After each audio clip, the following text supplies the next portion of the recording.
자, 이번 시간과 다음 시간에는 예수님이 그리스도다라고 하는 부분에 지나간 시간 동안 설명했던 부분들을 좀 요약하고 최종적인 좀 의미를 좀 전달하는 시간을 갖도록 하겠습니다. 성경은 예수님이 누군가에 관한 책입니다. 여러분이 알고 있듯이 예수님이 하나님의 아들 그리스도구나 라고 하는 것이 복음입니다. 그리고 그 복음을 믿게 하기 위해서 쓰여진 것이 성경입니다. 요한복음 20장 31절에 오직 이것을 기록함은 너희로 예수께서 하나님의 아들 그리스도이심을 믿게 하려 함이요. 또 그 이름을 믿으면 그로 말미암아 그 이름으로 힘입어서 생명을 얻게 된다고 성경은 얘기하고 있습니다. 사실은 어떤 생명, 영생은 조금 극단적인 표현으로는 좀 따라오는 결과라고 얘기할 수 있고요. 포커스가 뭐냐면 믿게 하려고 기록된 것입니다. 뭘 믿게 하냐?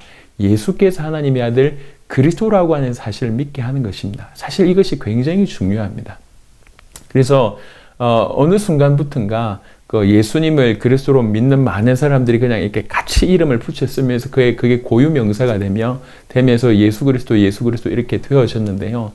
그것은 분명히 아주 놀라운 축복이었습니다. 하지만 이것이 세월이 흐르고 여러 가지 많은 변질들이 일어나고 사단의 엄청난 그런 공격들, 복음을 막는 공격들이 일어나면서 오늘날은 어느 정도냐면 그리스도의 의미조차 놓쳐버리고 있고 왜 예수를 그리스도라고 하는지도 모르고 있습니다. 그냥 예수 그리스도 믿습니다라고 얘기하는데 사실 예수 그리스도 믿습니다라고 얘기할 때 뭘 믿습니까? 물어보면 그가 우리 죄를 위해서 십자가에 졌습니다. 예, 맞는 얘기예요.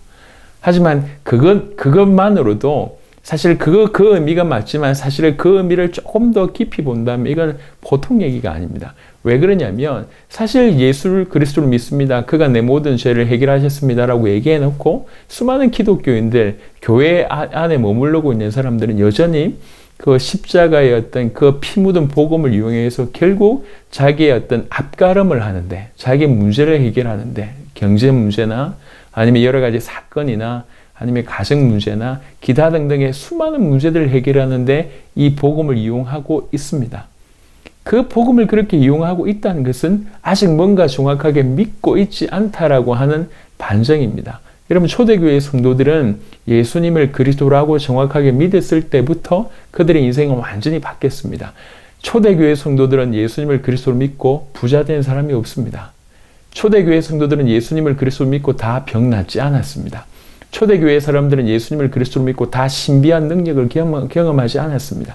초대교회 사람들은 예수를 그리스도로 믿고 자기 문제 하나하나씩 축복을 달라고 간구하지 않았고 그런 축복을 요구하지도 않았고 그런 축복을 기대하지도 않았습니다. 그들은 예수를 그리스도로 믿고 핍박당했고 그 다음에 감옥 갔으며 가지고 있는 모든 물질도 내놓았고 심지어는 순교하는 그런 일들로 이루어지게 됩니다.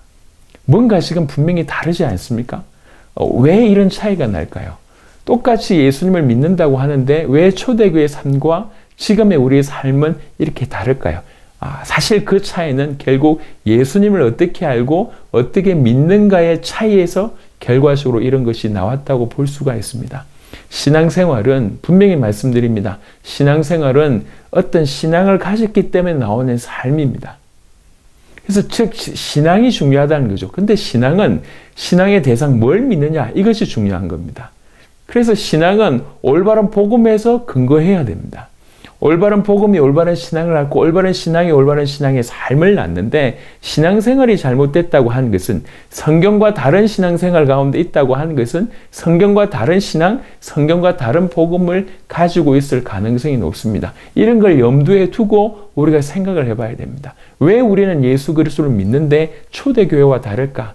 궁극적으로 그 복음의 내용, 그들이 가지고 있던 복음의 내용과 그들이 가지고 있었던 그 믿음, 그것이 우리에게 지금 결여되어 있다고 하는 것입니다. 그래서 딴 게 아니라 바로 그것을 전달하고자 이 방송을 시작한 것입니다. 여러분, 예수님이 그리스도십니다. 이것이 복음입니다.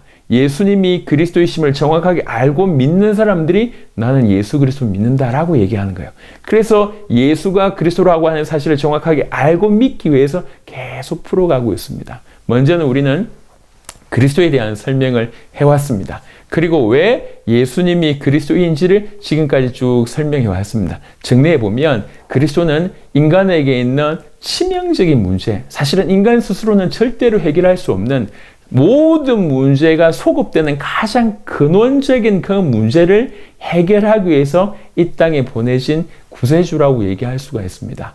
인간의 문제는 다른 문제가 아닙니다. 수많은 문제가 있는 것 같지만 창조주이시고 전능자이시고 아버지 되시며 모든 선한 것과 생명의 근원 되시는 하나님에게서 분리됨으로 모든 문제가 왔습니다. 왜 분리됐습니까? 이사야 59장의 2절에 보니까 우리의 죄가 하나님과 하나님 사이를 갈라놓게 되는 일이 벌어집니다. 왜 죄를 범합니까? 요한일서 3장 8절에 보니까 모든 죄의 배경에는 사단이 있습니다. 즉 사단으로 말미암아 범죄하여 하나님과 분리되는 일이 벌어진 것입니다. 이것이 고스란히 녹아있는 것이 창세기 3장입니다. 그래서 사실은 이 세 가지 문제 때문에 모든 문제가 왔다고 해도 과언이 아닙니다. 모든 문제를 해결하려면 이 세 가지를 해결해야 됩니다. 사단을 이기고 죄를 해결하고 하나님 만난 길을 여셔야 됩니다. 그래서 이 세 가지 문제를 해결할 분으로서 그리스도를 주께서 예표하셨는데 기름 부음 받은 자라고 하는 단어로 예표하셨습니다.